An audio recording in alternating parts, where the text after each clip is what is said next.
En este capítulo, Joaquín Domínguez Paniagua, fisioterapeuta del Servicio de Rehabilitación Cardíaca del Hospital Universitario Fundación Alcorcón, trata de explicarnos la importancia de este servicio en el sistema sanitario dada la gran prevalencia de las enfermedades cardiovasculares. Joaquín nos explicará las dinámicas de tratamiento de estos pacientes en los hospitales, enfatizando el rol del fisioterapeuta dentro de un equipo interdisciplinar y haciendo hincapié en la importancia de la prevención como primera herramienta, trabajando sobre los factores de riesgo modificables, como pueden ser el tabaco, el alcohol, la alimentación, el estrés y el ejercicio, entre otros. La verdad que fue un capítulo muy divertido y espero que lo disfrutéis tanto como nosotros disfrutamos haciéndolo, además de que os ayude a entender cómo poder llevar una vida más saludable. Sin más dilación, vamos a ello.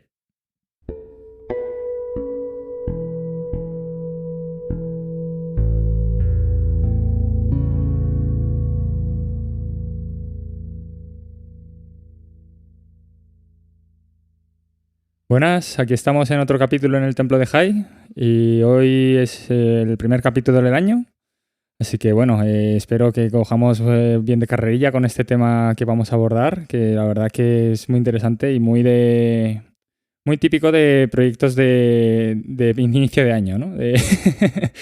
Entonces, bueno, para este capítulo contamos con la compañía de Joaquín Domínguez Paniagua.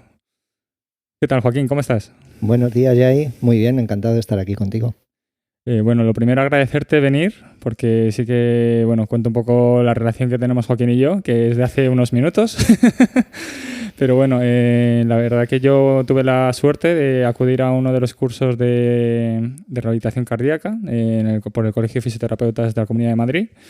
Y ahí, pues, de los profesores que nos dieron el curso, pues, ENAR en concreto nos puso en contacto para poder hacer este capitulito y aportar un poquito más dentro de este mundo de la fisioterapia cardíaca, que es un mundo muy interesante y muy importante en el mundo en general. Y bueno, pues Joaquín se ha mostrado voluntario, por lo cual eso, agradecer otra vez. Y aquí estamos para ver qué tal se da el capitulillo. Esperemos que muy bien. Le vamos a poner mucho corazón. Eso es. Pues bueno, pues lo primero, Joaquín, cuéntanos tu trayectoria, porque eres de las leyendas de la fisioterapia, pero leyenda activa. Bueno, no, lo que pasa es que ya hace unos años que terminé la carrera, que es diferente. Sí, yo estudié fisioterapia en la Universidad Complutense de Madrid y además, bueno, en la primera promoción, cuando pasó de ser una especialidad de enfermería a una diplomatura propia, ¿no? Así que yo cursé los estudios entre el 87 y el 90 y es cierto que luego después, en el año 2012, a raíz de los cambios con el Plan Bolonia, pues hice el curso de adaptación al grado en la Universidad Rey Juan Carlos de Madrid y bueno, pues tengo esa diplomatura y graduado en fisioterapia, pero solo en fisioterapia, nada más. Bueno, la verdad es que es suficiente, ¿no? Sí, no está mal. No es poca cosa. No está mal. Y luego a nivel, tu desarrollo laboral ya... Pues mira, básicamente ha sido siempre hospitalario. Uh-huh. Yo cuando terminé en el 90 tenía interés por conocer un ámbito específico como es la lesión medular. Uh-huh. Y trabajé durante 5 años en el Hospital Nacional de Parapléjicos de Toledo. Algunos de esos años los compatibilizaba con un servicio de rehabilitación en una empresa de la construcción para complementar un poco la parte de no solamente ver lesión medular, también ver traumatología. Uh-huh. Y bueno, proyecté también con los lesionados medulares un centro en Madrid a través de Aspain. Y finalmente, pues desde el año 97 estoy trabajando en el Hospital Universitario Fundación Alcorcón, o sea que son ya 26 años y medio. ¿Sí? Y este hospital se acogía a un programa de implementación de unidades de rehabilitación cardíaca de la Comunidad de Madrid en el año 2012. Uh-huh. Me propusieron formar parte del equipo y en el 2013 pues comenzamos la singladura de la rehabilitación cardíaca. Uh-huh. Y ahora mismo actualmente mi agenda asistencial pues se dedica exclusivamente a la rehabilitación cardíaca. Vale, muy bien. De hecho, ahora este 2024 va a hacer 11 años desde que empezó este programa. Sí, en breve, en un par de meses, sí. Haremos 11 años. Han pasado más de 1.200 pacientes. Ha ido creciendo poco a poco, O sea, empezamos con unas horitas al día y bueno, es cierto que por resultados y por compromiso de los que formamos parte del programa y del equipo, pues ha podido ir creciendo hasta esos niveles, ¿no? Muy bien, muy bien. Bueno, hubo por el año pasado el 10 aniversario, ¿habría algún evento así? Sí, tuvimos una jornada en hospitalaria bueno, un poco de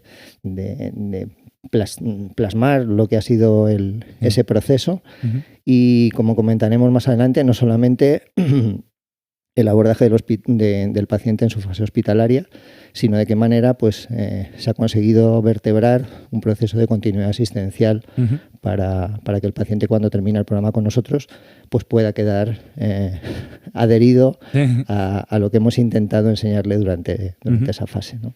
Sí, porque al final, sobre todo en este programa de rehabilitación cardíaca, ¿no? Lo que más se incide es en esa adherencia, ¿no?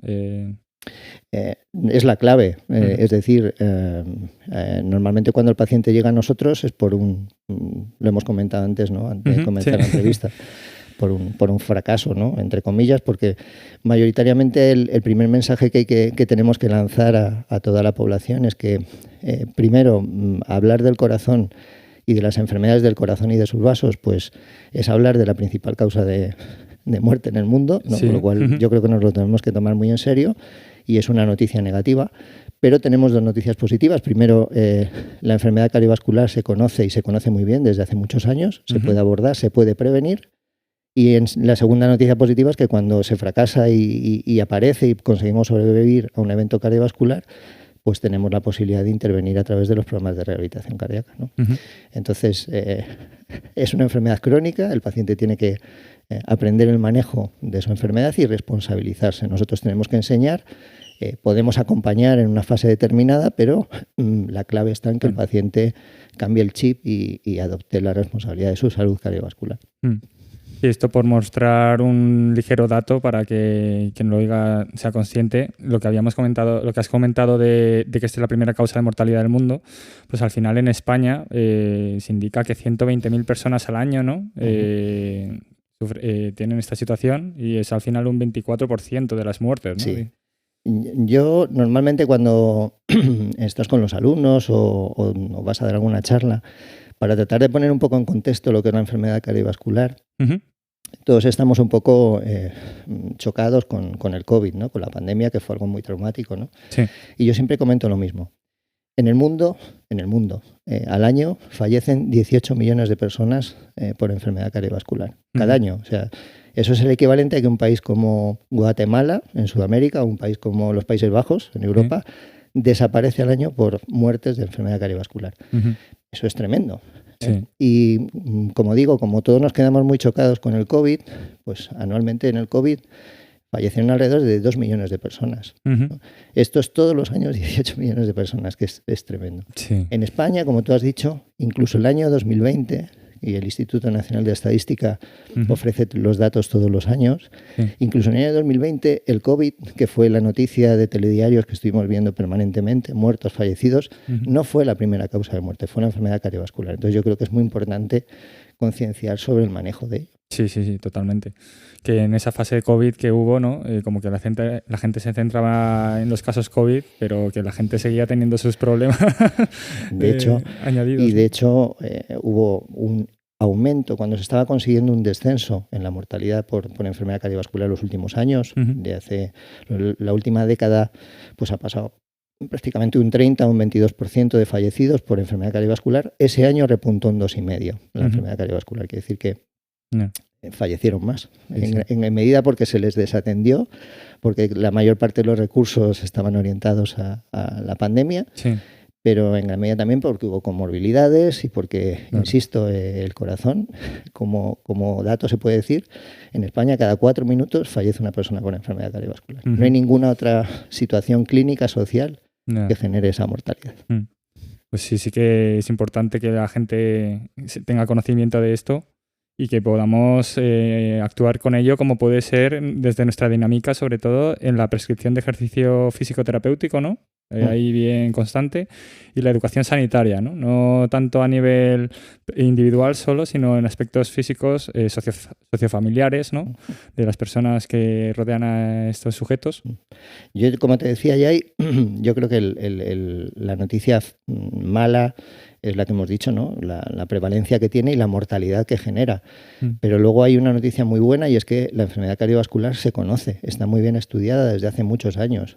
Prácticamente el conocimiento de la enfermedad cardiovascular lo tenemos en la década de los 40 o 50 en Estados Unidos, en un estudio que se hizo epidemiológico, el estudio Framingham, que demostró, siguiendo una población, cómo el que la gente tuviera un evento cardiovascular está asociado a factores de riesgo, no a la suerte o mala suerte. ¿Vale? Entonces, nosotros siempre a los pacientes lo explicamos como eso, es como una rifa. Si tú compras papeletas, claro, normalmente el perrito piloto te lo vas a llevar a casa. Si no compras papeletas, difícilmente. Entonces, en gran medida sabemos y conocemos, identificamos esos factores. Y sabemos además, como noticia positiva, que casi el 80% de ellos están relacionados con el estilo de vida, como yo me planteo la vida, ¿no? Sí. Entonces, lo podemos modificar. La cuestión está en que posiblemente no estamos educados en tener un estilo de vida saludable, vivimos o sobrevivimos, sí, y la clave está en tomar conciencia de ello, ¿no? Si no lo hacemos con una prevención primaria para que no tengas el evento, lo hacemos en rehabilitación cardíaca para que no vuelvas a tener otro evento y tengas una vida lo más adecuada posible. Sí, la verdad que al final esos factores de riesgo que comentabas, pues se suele hablar de esos factores de riesgo modificables y no modificables, ¿no? En esos modificables es donde cabe cabida estos elementos, ¿no? Como el tabaquismo, ¿no? Sí, ya te digo que todo ello procede de un estudio que se hace en Estados Unidos, en la Universidad de Boston, en un pueblecito pequeñito que se llama Framingham, y donde se hizo un estudio de más de 5.000 personas para ver en aquellos que desarrollaban una enfermedad cardiovascular qué situaciones clínicas podían ser compartidas, ¿no? Y podían ser indicativas de que se iban dando en aquellas personas que tenían los eventos, ¿no? Entonces, se fueron determinando y, como tú has dicho muy bien, se desglosaron en factores de riesgo modificables, quiere decir que podemos cambiar con nuestra conducta. Fundamentalmente, esos factores son pues, tener la tensión arterial descompensada, muy alta, tener mucho colesterol, mucha grasa en la sangre, tener obesidad, ser sedentario y ser diabético. Fundamentalmente son los factores clásicos. Y luego también es cierto que en ese estudio se detectaron que había cosas no modificables que también inciden en la enfermedad cardiovascular. Por ejemplo, la genética. O sea, la herencia, ¿no? Sí. Que llevas. Claramente, cuando hay veces que preguntas a pacientes sobre la incidencia de enfermedad cardiovascular en su familia y te cuentan, pues es que mi padre falleció precozmente, mi hermano ha tenido un infarto con 30 años. Es decir, eso es un factor genético que no puedes modificar y que lo tienes ahí. La edad es otro factor que no podemos modificar. Igual que con los años, pues con 50 años llevamos gafas porque tenemos vista cansada o el cartílago de la rodilla nos empieza a molestar, pues el corazón deja de ser esa maravillosa máquina que funciona bien y aparecen posibilidades de patología. Pero incido, lo más importante es saber que eso es minoritario, que lo mayoritario es lo que es modificable. También decir que últimamente se está dando importancia a otra serie de factores diferentes de los clásicos, ¿no? Por ejemplo, el estrés. Claro, la salud mental, especialmente a raíz de la pandemia, ya se sabía antes, pero a raíz de la pandemia ha demostrado que tiene mucho que ver con poder producir un 25% más de enfermedades cardiovasculares, ¿no? Por ejemplo, la contaminación ambiental. Sí. Se considera que en España cerca de 30.000 muertes están asociadas a la contaminación ambiental, muertes cardiovasculares, ¿no? Y luego también se está haciendo un trabajo muy específico sobre el caso concreto de la mujer, el género mujer, como ante determinados antecedentes, ovarios poliquísticos, problemas durante el embarazo, retirada de la menstruación precoz, también incide claramente en el incremento de la enfermedad cardiovascular. Entonces, todo eso es regulable, ¿no? Y es lo que se basa en los programas de intervención. Sí, y la verdad que estos programas de rehabilitación cardíaca, al final, digamos que dentro de esa educación y ese abordaje, pues lo que comentábamos, ¿no? Esa adherencia post-tratamiento, porque normalmente en estos programas de rehabilitación cardíaca cuenta de 3 fases, ¿no? Por definición. Sí. siendo pues eso, la fase 1 es la fase hospitalaria, la fase 2 es la de convalecencia y la fase 3 de mantenimiento, y normalmente los fisioterapeutas a nivel hospital, ¿no? Hospitalario soléis hacer más hincapié en esa fase 2, ¿no? Sí, por dar un poquito de referencia a lo que es la rehabilitación cardíaca, lo primero es importante que la población sepa que no es un capricho de nadie, es una recomendación mundial de la Organización Mundial de la Salud del año 64. O sea, desde hace 60 años una serie de expertos que coincidieron en que era muy importante que aquellas personas que habían superado, porque hay mucha gente que fallece, pero gentes que superan un evento cardiovascular, son susceptibles de recuperarse y de ser mejorados con un programa de rehabilitación cardíaca. Yo con los pacientes siempre comento lo mismo, es decir, nadie duda de que una persona que tiene una rodilla destrozada articularmente, la van a someter a una cirugía, que es hacer una prótesis de rodilla, por ejemplo, y después de la prótesis hacer una recuperación, hacer una rehabilitación. Eso es. Pues en el ámbito de los problemas de corazón es exactamente igual. Es necesario que mayoritariamente, ya podemos comentar, son muy poquitas las contraindicaciones, mayoritariamente los pacientes con problemas de corazón son susceptibles de beneficiarse con programas de rehabilitación cardíaca. ¿Esos programas cómo son? Pues son chulísimos porque yo creo que son la orientación de la medicina del siglo XXI y del futuro. Son programas multidisciplinares, donde muchos profesionales, muchos de ellos son médicos con distintas especialidades. Por supuesto que el cardiólogo es el especialista, digamos, de referencia porque son pacientes cardiovasculares, ¿no? Pero muchos otros profesionales médicos y muchos otros profesionales que no somos médicos, y hablo de enfermería, hablo de psicólogos, hablo de nutricionistas, hablo de terapeutas ocupacionales y, por supuesto, fisioterapeutas. Formamos parte de esos equipos para que cada uno desde su competencia profesional pues ponga su granito de arena en una visión que llamamos holística, ¿no? Los clásicos holística o global, para que el paciente y su entorno pues se recuperen y, lo que es más importante, mantengan esos buenos hábitos y esa recuperación el resto de su vida, que es lo que has comentado tú, ¿no? La fase 1 es esa fase en la cual el paciente ingresa por un evento agudo, por una reagudización de algo crónico. Normalmente, hablando desde el punto de la fisioterapia, es una fase en la cual no tenemos una gran intervención, porque hoy en día la tecnología ha mejorado muchísimo y alguien que en general tenga un infarto, pues acudirá a una unidad de un código infarto, una unidad hemodinámica donde le van a intervenir y si todo va bien le reparan en 48 horas, puede irse a casa sin ninguna necesidad de intervención por nuestra parte. Es cierto que hay a veces intervenciones complejas que se hacen no por un cateterismo, sino por una cirugía torácica, que se abre el tórax, se pone una válvula o un trasplantado de corazón, por supuesto, que pueden estar más tiempo ingresados y a los cuales, como un paciente de hospitalización, se atiende, ¿no? Por parte de fisioterapia. Pero insisto, esa fase no es muy extensa en tiempo y desde luego nosotros ahí poco podemos aportar muchas veces, ¿no? Donde tenemos una intervención muy potente es en la fase 2. Es una fase en la cual el paciente ya está estabilizado, diagnosticado, se le ha corregido, se le ha puesto un tratamiento y donde buscamos optimizar muchas cosas, optimizar conocimientos, optimizar psicológicamente al paciente y, por supuesto, físicamente. Y en la parte física, en la parte de entrenamiento físico, es donde normalmente nosotros tenemos un mayor grado de intervención. No solo, o sea, que también quiero romper una lanza porque hay un concepto muy clásico, muy general, pero muy, muy desenfocado, de que la fisioterapia es técnica. Somos técnicos de técnicas, ejercicios, punción, acupuntura, vendajes. Somos profesionales sanitarios y tenemos que educar. Entonces hay una parte educativa que nosotros tenemos que hacer. Nos tenemos que responsabilizar de dar. No solamente otros profesionales, los enfermeros, los médicos pueden educar en salud, nosotros debemos educar en salud. Entonces esa parte de intervención también la tenemos. Y luego lo que comentabas, una vez que terminan esos programas, que optimizamos al paciente en esos programas, queda una fase 3, que es una fase de mantenimiento de por vida y donde normalmente servimos de apoyo. Normalmente se suele, digamos, vertebrar en torno a la atención primaria. Es cierto que hay algunos profesionales de fisioterapia en atención primaria, pero está totalmente infrautilizados, infravalorados, y realmente tampoco pueden hacer un seguimiento muy extenso de estos pacientes. Pero sería lo ideal, que también desde el punto de vista de la fisioterapia hiciéramos un seguimiento en los pacientes en esa cronicidad, ¿no? Sí.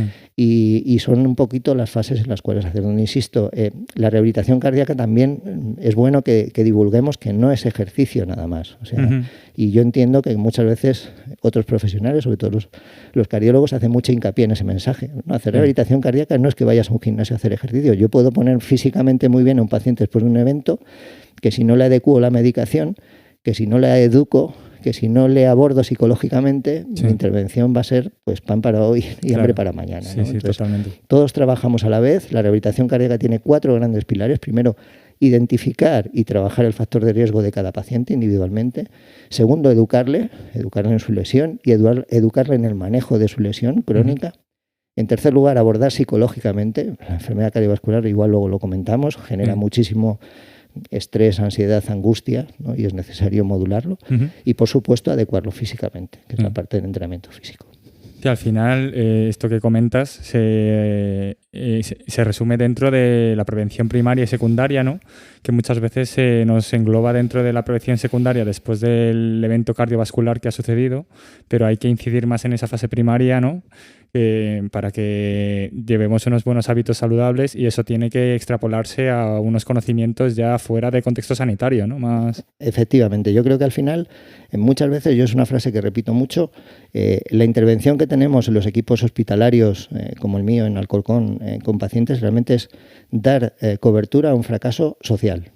Es decir, cuando tú, una persona de 40, 50 años, 60 años, pues tienes que decirle que tener una vida cardiosaludable es tener buenos hábitos, y buenos hábitos es comer bien, descansar, hacer ejercicio, cuidar el peso, cuidar la tensión, cuidar el azúcar. Es decir, estamos fracasando. Eso es algo que tendría que ser básico. Sí. ¿Sabes?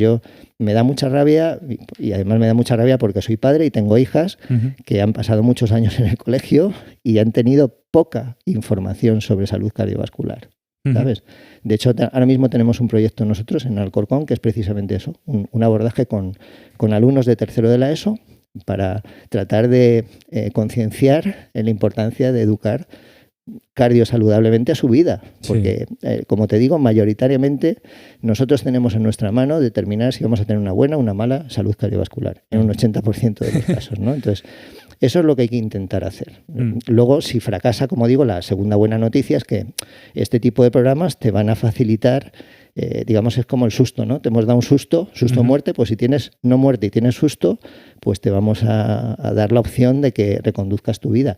Y la verdad es que es cierto que mucha gente redescubre y tiene una mejor calidad de vida después de un evento cardiovascular cuando pasa por nuestros programas. Claro, al final esa experiencia vital, ¿no? Como que crea un antes y un después, ¿no? Para que da pie a valorar, ¿no? Toda esa situación que había antes, ¿no? Y que tiene esa segunda oportunidad y la cogen, ¿no? Al final... Efectivamente. Yo creo que esa es la clave y por donde tenemos que intentar entrar a los pacientes. O sea, el paciente, fundamentalmente, después de un evento cardiovascular, es un paciente muy asustado. O sea, yo creo que cuando se llevan a cabo estudios sobre, por ejemplo, los profesionales, ¿no? Hace tiempo hicimos una publicación sobre el síndrome de burnout, que es el de quemamiento. Los estresores que generan el quemamiento o la ansiedad y el estrés son fundamentalmente los relacionados con la muerte. Por encima de cualquier otro, el de la muerte, ¿no? Por eso hubo fundamentalmente en la pandemia tantísimo estrés, ¿no? Pues vivimos la muerte permanentemente. El paciente cardiovascular es un paciente que tiene una vivencia vital. Sí. O sea, hay que decir, hay un paciente que tenga una fractura de tibia, pues sí, le condiciona mucho.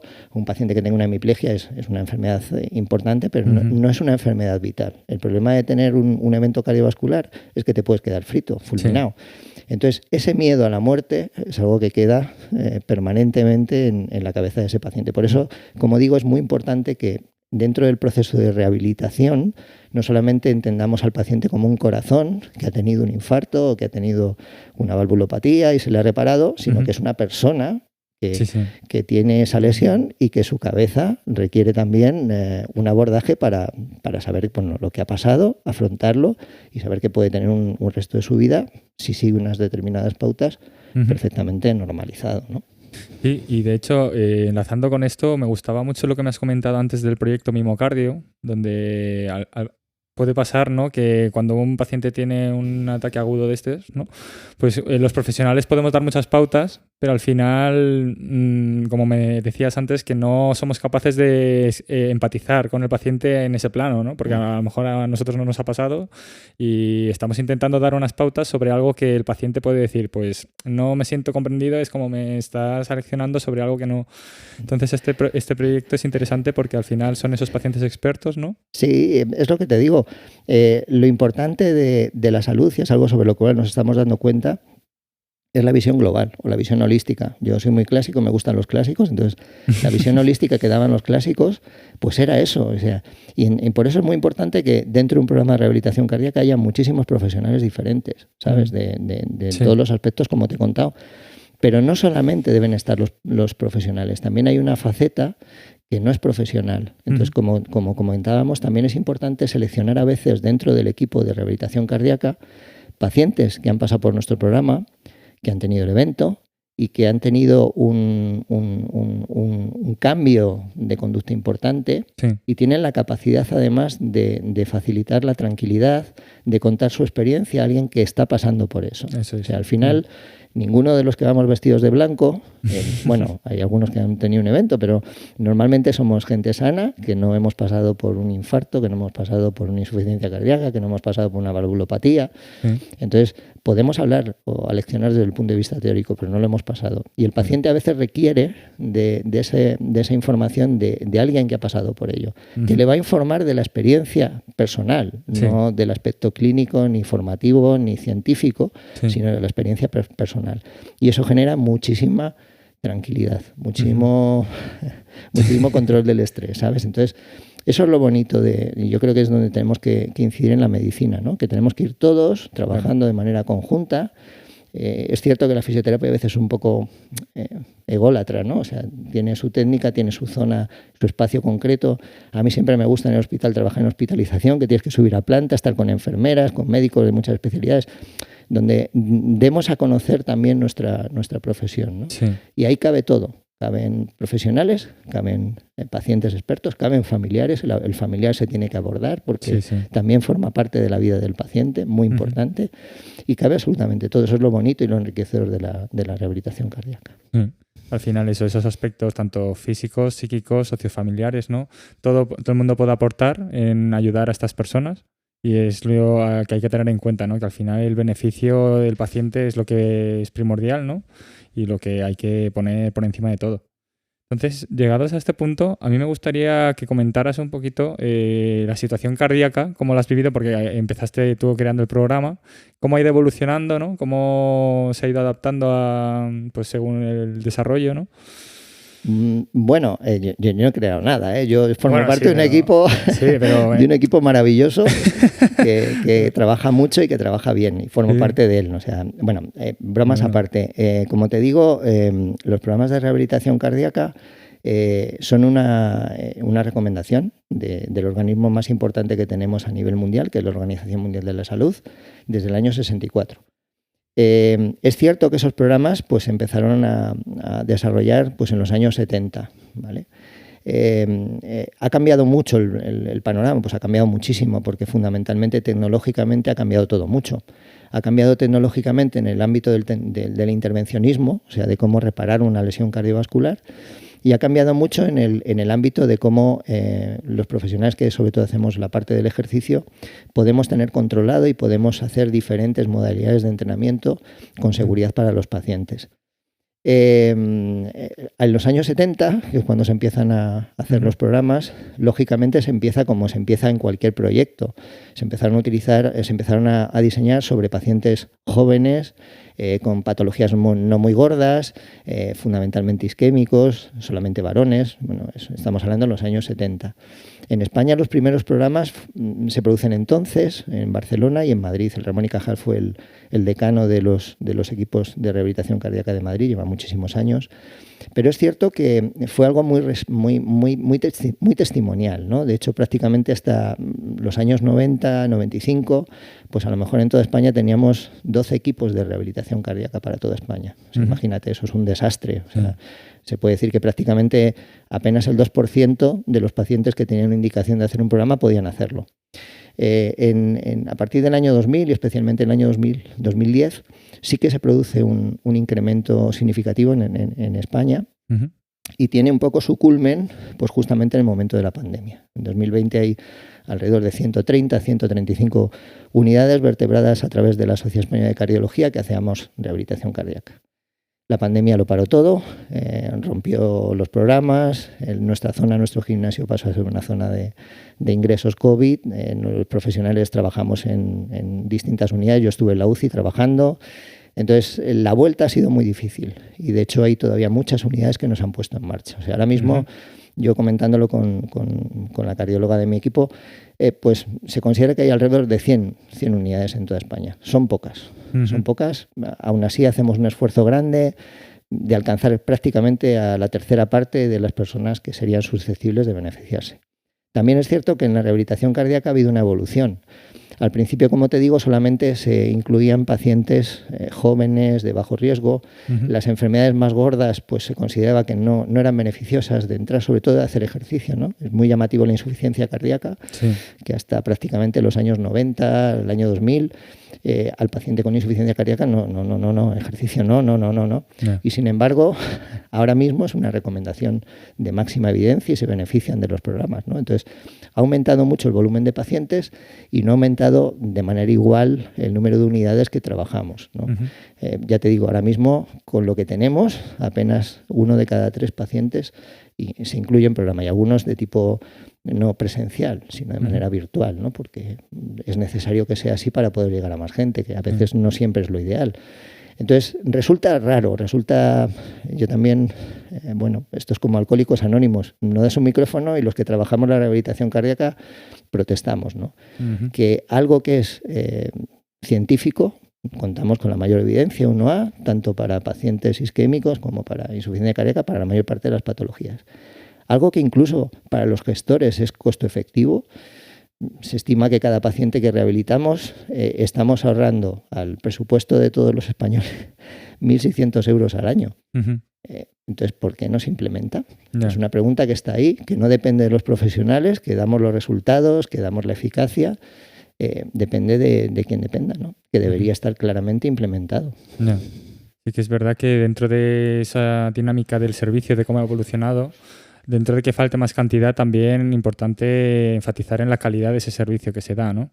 Dentro de ese equipo multidisciplinar, que está esa base de cardiólogo, enfermero, fisioterapeuta, ¿no? Pues bueno, también tener más herramientas, ¿no? Para poder apoyar al paciente, ¿no? Y poder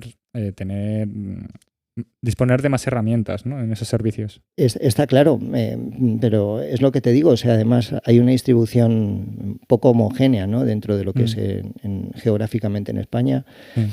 Hay zonas de España que tienen un elevado número de unidades, por ejemplo, la Comunidad de Madrid, pues tanto como Andalucía, posiblemente son las que tenemos un ratio más elevado, ¿no?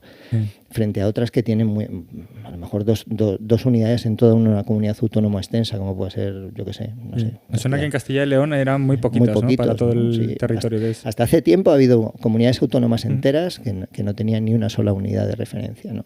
Entonces, lo que te digo, si tú estás demostrando con datos clínicos que los pacientes claramente mejoran, si tú estás demostrando con datos económicos a quien proceda que estás generando un coste-beneficio para la sociedad, ¿por qué no se implementa? Pues la pregunta queda ahí. La pregunta está ahí, ¿no? Está clara. Eso lo dejamos a otras personas que nos respondan. Nosotros con tratar bien a los pacientes y recuperarlos tenemos bastante.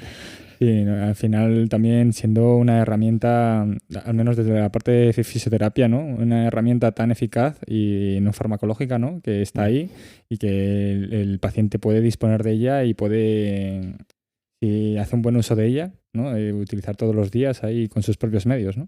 Claro, nosotros, ya hablando un poquito desde la parte interna de la fisioterapia dentro del programa, al paciente le incidimos mucho en eso, ¿no? Hoy en día, como sabemos que son varios los elementos que hay que controlar para evitar que esa lesión que ha tenido se pueda reproducir en el futuro, pues se pone mucha medicación, ¿no? Afortunadamente, y de ahí en gran medida viene la supervivencia de los pacientes. Tú al final, cuando ves si tienes una intervención eficaz o no con un paciente cardiovascular, fundamentalmente mides dos cosas. Uno, los reingresos que tiene, si tiene otros eventos, y dos, la mortalidad, los años que dura después de haber tenido el evento, ¿no? Entonces, claramente se ha conseguido optimizar mucho el tratamiento farmacológico.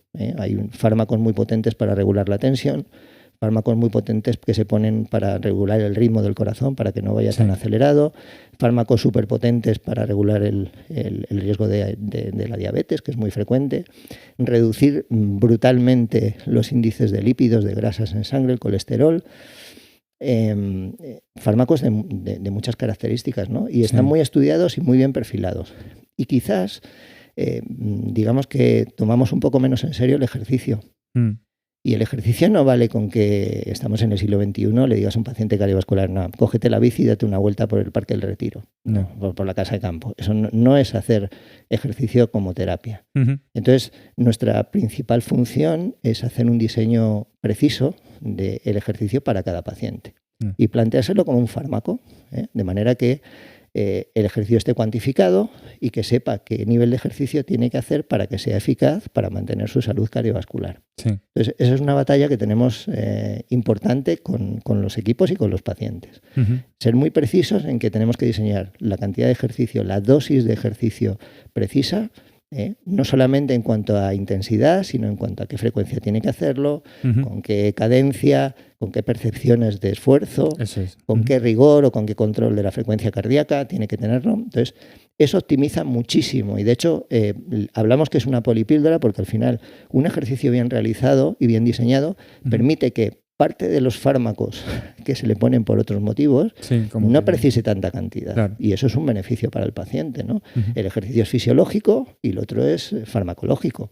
Entonces, busquemos lo que te digo, un hábito lo más saludable, más fisiológico para nuestro organismo, ¿no? Y es espectacular los cambios que se producen en parámetros de colesterol, en parámetros de azúcar, en control de la tensión, por supuesto en el sobrepeso, en todos los elementos a raíz de diseñar adecuadamente un ejercicio. Y cuando te diga alguien, tú le preguntas, ¿pero usted sale a hacer ejercicio todos los días? Sí, yo salgo con el perro a darme una vuelta. Eso no es hacer ejercicio, eso es acompañar al perro, ¿sabes? Entonces, por eso hay que educar. Si tú no empiezas educando al paciente, el paciente no va a entender lo que le estás diciendo. No ha ido a la universidad muchos de ellos como nosotros, tristemente, no tienen por qué tener conocimiento del nivel que conocemos nosotros. Entonces, nuestra obligación es abrirle esa puerta, ¿no? Es difícil, es muy difícil. ¿Por qué? Porque mayoritariamente, como te he dicho, hay un factor importante que es la edad. En los programas de rehabilitación cardíaca, normalmente la edad media son 60, 62 años. Ahora, desde la pandemia, tristemente un poco más bajo. Vienen pacientes más jóvenes, ¿no? Pero quiere decir, a personas de 60, 70 años, la fisiología del ser humano, el cuerpo humano, te pide descanso. Tú coges un niño, le sueltas en el suelo y te diseña entrenamientos de alta intensidad él solo. No tienes que diseñar, porque estamos diseñados para eso, ¿no? Y tú tienes que intervenir con personas que están diseñadas ya para dame tranquilidad, ¿no? Para gente que además normalmente no ha hecho actividad física programada como nosotros le vamos a pedir. Es frecuente que allí muchas veces pues se compran por primera vez un chándal o unas zapatillas de deporte quien tienes que hacer el programa de entrenamiento, ¿no? No han montado nunca en una bicicleta, les tienes que poner el calapié con velcro porque se les escapan los pies. Entonces, te quiero decir, es una generación, sobre todo las mujeres, que están poco familiarizadas con el ejercicio. No es como nuestra generación, la gente joven, pues todo va al gimnasio. Vale. Entonces tienes que intervenir en toda esa gente que nunca lo ha hecho, en la peor edad de su vida, con el miedo de que tenga un evento de corazón, para conseguir adherirlo y que haga es un reto muy bonito, pero es muy complicado. Bueno, también hay formas de adaptar el ejercicio como en actividades de hobby, ¿no? Como pueden ser jardinería y cosas así, como que también pueda acercar más a ese ejercicio de una manera no tan gimnasio y ejercicio protocolario, claro, ¿no? También. Efectivamente, por eso te digo que es muy importante educar a los pacientes que no es necesario apuntarse a un gimnasio que cuesta 150 euros al mes y utilizar una tecnología muy descabellada para poder ellos hacer la dosis de ejercicio que necesitan. Pero sí necesitan saber a qué frecuencia tienen que ir, qué sensación de esfuerzo tienen que tener. Y eso se puede hacer pues subiendo y bajando escaleras, se puede hacer yendo a una determinada nivel de caminata, es decir, se puede hacer yendo a la compra y cogiendo pues un pack de leche, es decir... Como adaptarlo. Adaptarlo, lógicamente. Eso lo hacemos fundamentalmente con la población más mayor. La población más joven, que te estoy diciendo, pacientes que tristemente tenemos de 30 y tantos, 40 años, hombre, más fácilmente se adaptan a lo que hemos comentado, ¿no? Apuntarse a un gimnasio, hacer un circuito de cardio, ellos saben a qué velocidades, qué frecuencias, que eso lo dejamos claramente determinado. Y además ahora hay herramientas que uno puede tener, como los pulsómetros y demás, que tienen unas mediciones bastante fiables. Y... Mira, sobre eso hay algún debate, incluso entre nuestro propio colectivo profesional, ¿no? Nosotros para entrenar a los pacientes, ya te digo, ha evolucionado mucho, ¿no? Ahora mismo hacemos trabajos de mucha intensidad. Yo a veces, cuando desde una perspectiva fuera del entrenamiento analizas datos y ves pacientes con 78 años que les pones unos niveles de intensidad que permiten luego unos consumos brutales, dices, ostras, lo que hemos hecho, ¿no? Te quiero decir, hoy en día la intensidad es muy importante con los pacientes. Además, es una ruptura del miedo. Muchas veces cuando empiezan a sudar se les va el miedo, ¿sabes? Tienen miedo a ese momento de romper a sudar. Cuando rompen con nosotros, al lado de un profesional, en un hospital, que están viendo que tienen hasta un carro de paradas, si ocurre, ¿no? Nosotros decimos, tú te vas por ahí a la calle y hay un carro de paradas al lado, un profesional, y haces ejercicio, ¿no? Pues aquí lo vamos a hacer con todas esas buenas condiciones. Uno de los elementos importantes es tenerlos monitorizados, ¿no? Tener la telemetría en la que tú vas viendo durante el entrenamiento, como una prueba de esfuerzo, si el paciente pues te hace alguna alteración de ritmo o no te hace alguna alteración de ritmo, ¿no? Eso, como digo, es un poco debatible, ¿no? Durante mucho tiempo se pensó que no era bueno, que generaba... Yo creo que genera el hábito de que el paciente se regule. Entonces, creo que es un buen hábito. Lo que hablamos, luego hay dispositivos para que tú vayas con una cierta seguridad cuando haces la actividad. Pues te van a dar información objetiva, ¿no? Cómo va tu frecuencia. Es cierto que hay que enseñarles su objetivo, ¿no? Vivir niveles de intensidad, quitarles el miedo y que luego lo puedan reproducir en la calle o en la compra o en donde ellos crean oportuno. Pues hablando de esta dinámica de ejercicios, me gustaría si puedes contarnos sobre la dinámica que tenéis en vuestro hospital, de esa fase de calentamiento, de ejercicio, enfriamiento, por hacer un poco la idea, dentro de que no sea como una guía a seguir ahora en casa, pero por hacer un poco... Sí, bueno, en mi hospital como cualquier unidad, o sea, nos guiamos por lo que son las guías de práctica clínica que se establecen los profesionales, no de Madrid, ni de Alcorcón, sino de toda España, de Europa, americanos. Yo siempre hago la misma incidencia, ¿no? El entrenamiento es tal vez la parte más impactante del programa de rehabilitación cardíaca, ¿no? No solamente porque lo hacemos en un espacio muy chulo, en un gimnasio, sino que son muchas horas, ¿no? Al final, muchas veces porque es difícil adherirse al ejercicio, porque requieres tiempo.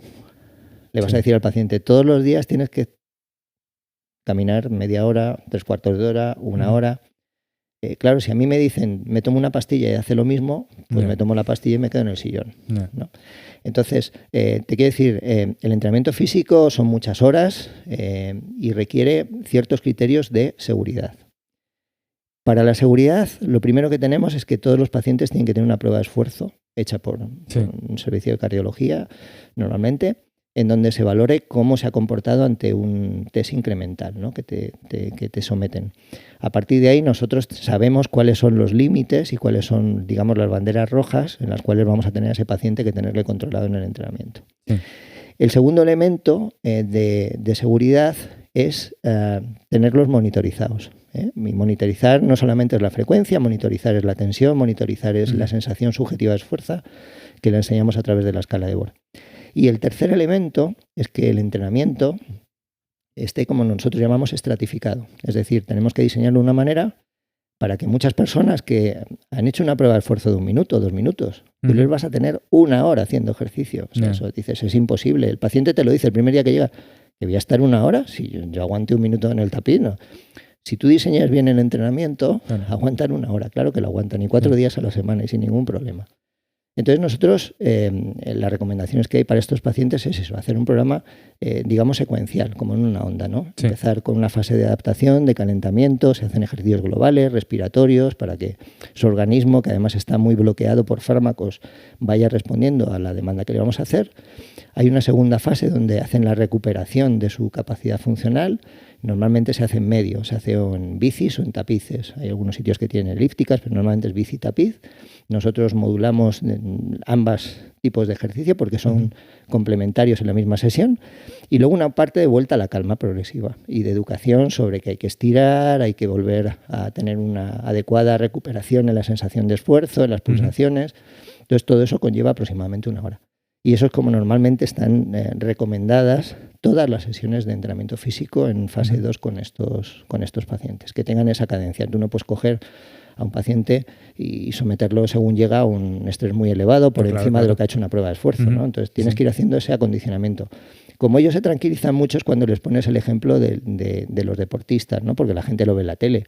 Cuando hay un partido, una competición, o yo que sé, un tenista, no sale a la pista en Wimbledon directamente a competir, hace su parte de calentamiento, le ven que sale haciendo carrerita en el vestuario, o se monta la bici, va haciendo sus golpes, y luego ya entra a competir. Pues bueno, un poco el concepto es ese. Entramos en una fase de adaptación, competimos, y luego poco a poco siempre volvemos a la calma. Son un poco las fases que establecemos en los programas.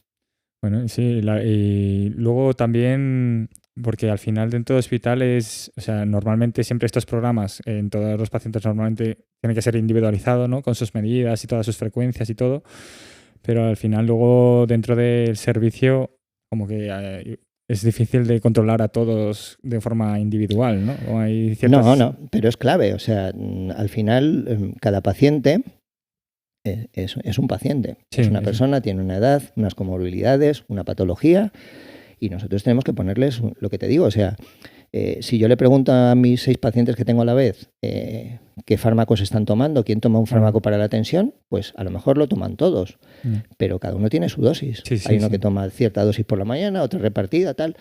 En el ejercicio tenemos que hacer igual. Lo cómodo es hacer todo lo mismo, es muy fácil, pero lo bonito, lo interesante y lo bueno para el paciente es saber individualizar, ¿no? Por eso te digo que hoy en día pues tenemos equipos electrónicos que nos permiten captar los entrenamientos, ver los datos, analizarlos. Es la parte más fea de la rehabilitación cardíaca, la vanitas con el paciente, pero luego detrás de todo eso y de cuando hay unos muy buenos resultados funcionales, hay muchas horas en las cuales cuando el paciente se ha ido, estás descargando los entrenamientos, viendo qué frecuencia máxima, cuántos vatios hay que poner, qué pendiente, qué velocidad.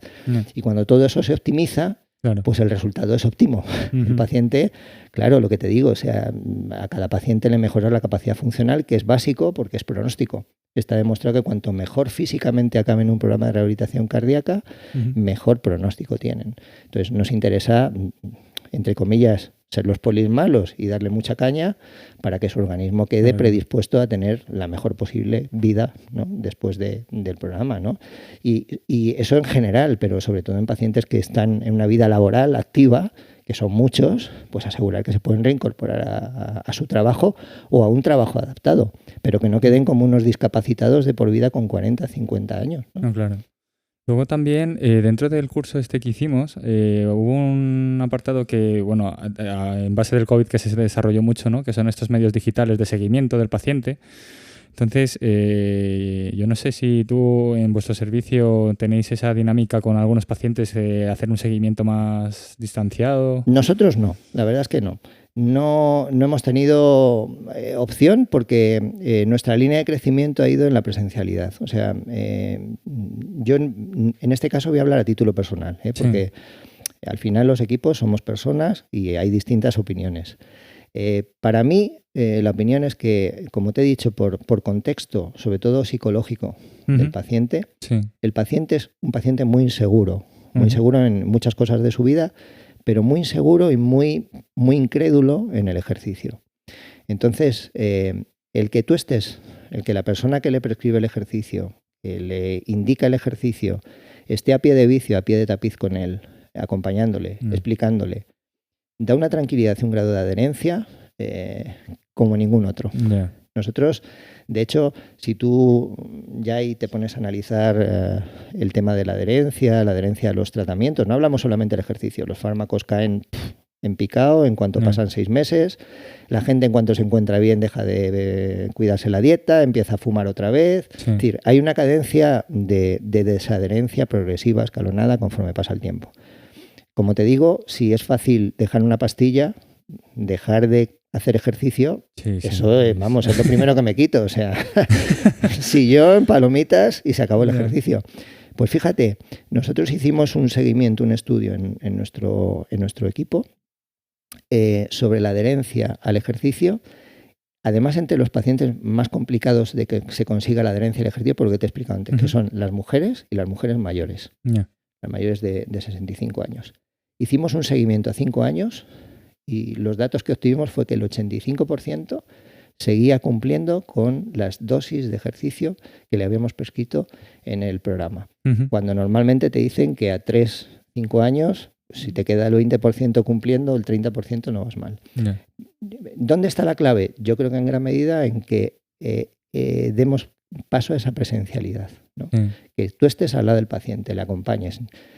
Al lado del paciente, o sea, no detrás de una pantalla dando órdenes, no, al lado del paciente y gastándole una broma cuando necesita y dedicándole el tiempo no solamente asistencial, sino después del entrenamiento. Si un día está abajo, llora, se preocupa, tiene un problema. O sea, todo eso, la presencialidad, es un elemento hiperpotente. ¿Eso quiere decir que no se hagan programas pues, por telemáticamente? No, yo no digo que no. O sea, a lo mejor, sobre todo personas que son más jóvenes, que manejan los medios tecnológicos, pues claro, ¿cuántos pacientes de 70 años te controlan una videoconferencia? Es decir, yo ahí tengo mis dudas. Tal vez también la población que tenemos nosotros localmente, pues yo creo que es más susceptible de beneficiarse por ese aspecto presencial. Yo creo que ahí se ha establecido un debate que es muy interesante y que es respetable como todo, ¿sabes? Sí. Sobre la presencialidad o no, que nos tiene que ir dando con el paso de los años respuestas. Por ejemplo, yo creo que hacer programas educativos presenciales son muy potentes. Sí. Por la interacción entre los propios pacientes. O sea, como entrenar. O sea, cuando tú estás entrenando con 6 pacientes a la vez, el que llega el primer día, el que ya lleva 3 semanas, le acoge, le da esa experiencia de, oye, no pasa nada, yo he estado... Que cuando uno lo hace en su casa, aisladamente y a través de una cámara, pues no tiene esa interacción, ¿no? Entonces yo abordo, no digo que no sea necesario, no digo que hay pacientes que a lo mejor incluso por cuestiones laborales hemos tenido, nos han solicitado pocas sesiones y que siguieran haciéndolo en casa y que les verifican. Perfecto. Pero yo creo que es muy traumática la enfermedad cardiovascular para no dedicarle un mínimo de presencialidad. Así que con esta pregunta iba más enfocada a que también por cómo, digamos que al final falta más personal, ¿no?, para abarcar este tipo de dinámicas. Entonces, teniendo esa situación a nivel sanitario a día de hoy, como que sí que hay un proceso, por ejemplo, de un mes en el que el paciente es más activo, en el sentido de que hay más esa presencialidad, esa cercanía, esos ejercicios se transmiten físicamente, pero luego para poder dar cabida a más servicio, pues se complementa que pues un paciente que ya se sabe que está más estabilizado, que ya es más consciente de esos ejercicios, pues darle de alta. Y que con ese paciente se haga un seguimiento más telemático, ¿no?, más tecnológico, y luego que dé pie a un hueco de otro paciente, ¿no? Perfecto. Complementar. Pues digo, no hay que descartar nada. O sea, si en rehabilitación cardíaca ningún profesional está descartado, o sea, si lo lanzamos como idea, y cuando hablamos ninguno, hablamos de los fisioterapeutas, no estamos descartados, somos muy importantes, ni tampoco ninguna intervención está descartada. Yo muchas veces cuando hablo, por ejemplo, con gente que trabaja y que desarrolla los programas, por ejemplo, en Galicia, claro, Galicia es un núcleo con muchos núcleos rurales, gente que está a 1 hora y media de su hospital, va a estar yendo y viniendo 1 hora y media, claro. Entonces se diseñan cosas claramente diferentes, adaptadas. Yo te hablo de mi situación, de la situación de nuestra unidad, Alcorcón, son 170.000 habitantes, que si te vas andando de una punta hasta el hospital, la más lejana de Alcorcón, son 40 minutos. Si te coges un autobús, son 10. Entonces, te quiero decir, los tenemos todos, los podemos centralizar muy fácilmente por ese factor, ¿no? Pero bueno, es un elemento que permite, pero es un elemento que también, o sea, cuando se dice eso, yo pido tiempo, ¿vale? Porque nos creemos que quitar al paciente del hospital presencial no es tiempo asistencial. ¿Quién controla la programación de ese paciente? ¿A quién hay que consultarle las cosas? O sea, al final no está presencialmente, pero requiere mi tiempo. Sí, sí. Entonces, es algo que hay que analizar, ¿sabes? Yo creo que como idea está muy bien, pero tendremos que ver y podemos hablar con gente que lo está haciendo, que a lo mejor también te da ese recurso. Me parece muy bien, pero necesito tiempo. Si yo dedico tiempo a seguir un paciente telemáticamente, no puedo dedicarle tiempo a tener presencialmente a otro o a otros. Entonces, claro. Hay que medir muy bien ese tipo de flujos. Yo creo que eso que estamos comentando está muy bien, sobre todo para el seguimiento como fase 3, como mantenimiento, pero insisto, ¿quién lleva a cabo ese seguimiento y qué tiempo tiene? Yo no voy a dedicar el fin de semana, que es tiempo mío familiar, a hacer un seguimiento de pacientes, o por la tarde cuando acabo mi tiempo asistencial. Así que hace falta al final más personal, ¿no? Siempre, la clave está ahí. Claro. Entonces, sí que también retomando así un poco pues ciertos conceptos como el tema sedentarismo y obesidad, ¿vale? Al final la sociedad, por cómo está evolucionando ahora, pues estamos en una dinámica, ¿no?, en la que se está fomentando tanto a nivel de mucho trabajo de oficina, mucho trabajo sentado, mucha accesibilidad, ¿no?, a muchos medios desde la palma de la mano. Eso fomenta al final que todos estos problemas, esos factores modificables de los que hablábamos, se perpetúen más, ¿no? Yo tuve una experiencia muy, muy impactante, que fue una charla que escuché de un endocrino de nuestro hospital, que habla de la obesidad, pero que la obesidad y el sedentarismo van de la mano. Y nos hacía la reflexión, el ser humano es un homo sapiens, o sea, venimos de donde venimos. Y nuestro organismo está diseñado como un homo sapiens. Otra cosa es que lo hayamos ido adaptando, evolucionando o involucionando. Entonces, nuestro organismo, desde el punto de vista de la antropología, es de ser un cazador. Cazadores que comían una vez cada 2 días y se movían que no veas, para conseguir piezas, para escapar de los dinosaurios o de las fieras. Si te das cuenta, de ese ser del que venimos, hemos pasado a tener un ser que come 4 o 5 veces al día, que se mueve nada y menos. Lo que hablamos, la tecnología está muy bien, pero yo cuando era niño jugábamos en la calle, jugábamos al fútbol, a la chapa, no sé qué. Ahora los que tenemos hijos pues tienen plays, tienen dispositivos que están sentados y es su juego. Entonces físicamente se ha deteriorado mucho. La alimentación se ha deteriorado un montón. Entonces llegamos a tener, lo que te digo, esa bomba que nos da la vida, claro, se queja porque las necesidades que tiene de consumo, pues no se las proporcionamos. Tenemos poca actividad, quemamos poco lo que hay que quemar, y comemos mucho y procesado, hipercalórico. Estamos en un ambiente, como dicen, obesogénico, ¿no? Donde, claro, es que en España, en el año 87, se hace un estudio sobre qué índice tiene la población española de obesidad y es del 7%, año 87. Se repite el estudio en el año 2017, 30 años después, y estamos en el 22%. Hemos multiplicado por 3 los obesos, no hablar de sobrepeso, obesos, que ya es un problema importante de salud. Y que el obeso al final habitualmente acaba generando pues hipertensión, acaba generando diabetes, acaba generando hipercolesterolemia, es decir, acaba generando enfermedad cardiovascular. Entonces, ¿por qué hay tanta enfermedad cardiovascular? Porque nuestro estilo de vida en gran medida está deteriorado.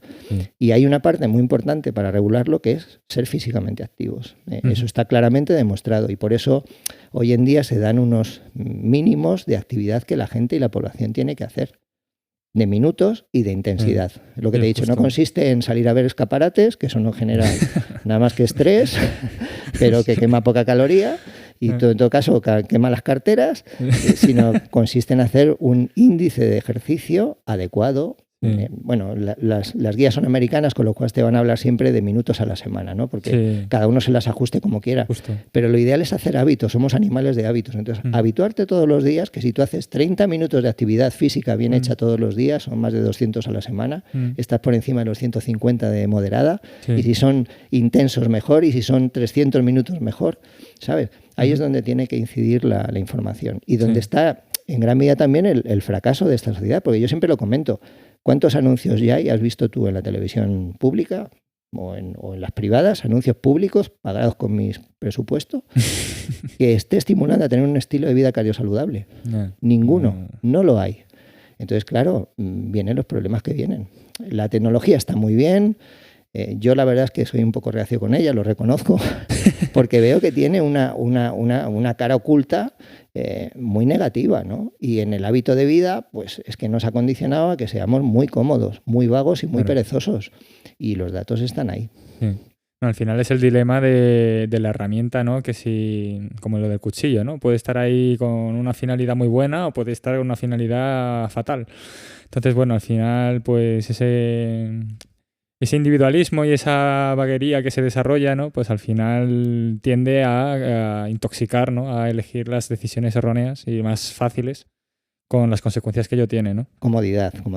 Y lo que te digo, o sea, yo creo que como mensaje muy, muy, muy, muy importante es nuestra vida depende de un órgano que se llama corazón, nos guste o no nos guste. O sea, hay que reflexionar que nuestra vida comienza cuando en la tripa de nuestra mamá le hacen una ecografía y notan el latido. Hay latido fetal, hay vida. ¡Buah! Ahí empieza nuestra gestación, ¿no? Y nuestra vida acaba cuando esa bomba que es el corazón, pues se para y no hay posibilidad de reanimarlo, resucitarlo, recuperarlo, se acabó. Esa bomba tiene unos requisitos y sabemos que necesita unos amigos y no necesita de unos enemigos. Entonces, cuando están identificados, nuestra vida tiene que ir por el lado de proporcionarle al corazón sus buenos amigos. Una dieta adecuada, sueño adecuado, no fumar, ejercicio en unos niveles determinados, controlar los niveles de la tensión, del azúcar, que con los años lo desarrollamos y por eso por la edad la enfermedad cardiovascular crece, ¿no? Pero tenemos que darle esos amigos y tenemos que rehuir de los contrarios. Entonces, a veces inventos que son buenos por concepto, te das cuenta que lo que están haciendo es que están poniendo enemigos al lado del corazón más que amigos. Y el corazón al final se va a quejar. Luego también quería dar un momento de protagonismo pues al final nosotros como sanitarios, el fin absoluto, ¿no? Es como esa gratitud, ¿no? Que nos da el paciente, esa reciprocidad, ¿no? Que hay a nivel de los profesionales y el paciente, ¿no? Pues que, como comentaba tu compañera enfermera, que hay veces que los pacientes piensan que nosotros somos los que le damos a ellos mucho, ¿no?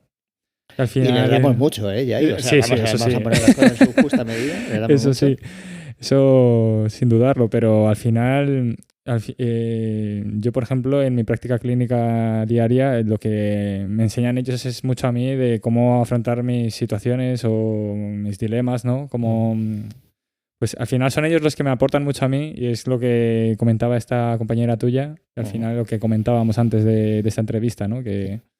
Siempre. Ya te digo que si eres clásico y te gustan los clásicos, Cicerón, yo lo digo mucho con mis alumnos, ¿no? Cicerón dijo que si quieres aprender, enseña. Es decir, siempre hay un proceso de aprendizaje muy grande cuando tú dedicas tiempo, actividad a algo o a alguien, ¿no? Cuando a veces tienes alumnos, los alumnos te ponen las pilas y te haces mejor profesor, mejor profesional. Cuando tienes pacientes, los pacientes te dan un grado de gratificación que es inimaginable, ¿no? Yo en mi caso tengo una ventaja, pensaban que era una desventaja, pero es una ventaja, y es que vivo en el mismo municipio donde trabajo. Entonces vas a hacer la compra y te encuentras en el supermercado al paciente que has tenido en el programa, que oye, que está comprando verdura, que te viene a dar las gracias, ¿sabes? O voy a hacer deporte por los parques y te los encuentras andando. Es decir, tienes la gratificación que dices, la intervención del equipo ha tenido un efecto muy positivo en el cambio de vida del paciente. Y luego siempre hay una experiencia que yo narro, porque para mí es única e increíble. Yo cuando empecé a formarme sobre este tema de la rehabilitación cardíaca, me llamó mucho la atención la historia de un médico canadiense, Terence Kavanagh, que él, además de médico, era maratoniano, ¿no? Entonces él sacó su especialidad, se puso a trabajar en el Hospital de Toronto y en los años 70, fíjate, cuando empezaron los programas de rehabilitación cardíaca, fíjate si era avanzado este tío, cuando en otros sitios no metíamos a nadie, pues coincidió con varios pacientes que se habían infartado y que eran maratonianos. Sí. Entonces dijo, ostras, pues vamos a hacer una programación para que durante un año entrenando, o sea, no, ni 2 semanas, ni un año entrenando conmigo, vamos a intentar correr la maratón más vetusta, más famosa del mundo, que es la maratón de Boston, ¿no? Y en los años 70, este individuo corrió con 7 pacientes infartados la maratón de Boston. Aquello fue la óspera, claro, imagínate, ¿no? Se hizo muy conocido este tema, trascendió fuera de América, llegó a Europa y le hicieron dar distintas conferencias, ¿no? Y en una de ellas, en un hospital de Gran Bretaña, le hicieron una propuesta. Era, bueno, ya has hecho una maratón 42 kilómetros con pacientes infartados. Hay un plus todavía más difícil, que es correr con un trasplantado. Alguien que trasplanta en el corazón, teóricamente, es lo más severo que hay, ¿no? Entonces, bueno, él hizo un proyecto con un paciente, con un paciente en el año 84, trasplantado de corazón, y corrió la maratón con este paciente en 7 horas. O sea, imagínate además toda la parafernalia, ambulancias, policías alrededor, ¿no? Sí. Este tío corrió. ¿Por qué cuento todo esto? Yo no soy maratoniano, o sea, yo no corrí una maratón ni la voy a correr en mi vida, ya soy muy mayor, pero me gusta correr, ¿no? Entonces, yo viví la experiencia de correr una carrera de 10 kilómetros en el año 2013, cuando empezó la rehabilitación cardíaca, que era la carrera del corazón en Madrid. Y me pareció que era chulísimo aquello, ¿no? Ya, hay una carrera, pero hay una marcha cardiosaludable. Es un poco una fiesta en la cual concienciamos de la importancia se hace todos los años, la última semana de septiembre, la coordina la Fundación Española del Corazón. Entonces me pareció una idea genial, pues invitar a que los pacientes hicieran la marcha. Sí. Pero mi sorpresa fue que cuando lo contaba en las charlas de educación, ¿no? Pues en el año 2016 hubo 2 pacientes de 40 y tantos, 50 años, que me dijeron, oye, nosotros podríamos correr contigo 10 kilómetros. Claro, dije, bueno, vamos a ver cómo os comportáis aquí, si tenéis una buena capacidad funcional. Y efectivamente, demostraron que tenían una capacidad funcional buena.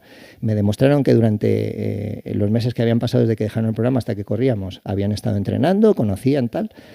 Y en el 2016 corrí con ellos por primera vez los 10 kilómetros de la carrera del corazón en la Casa del Campo.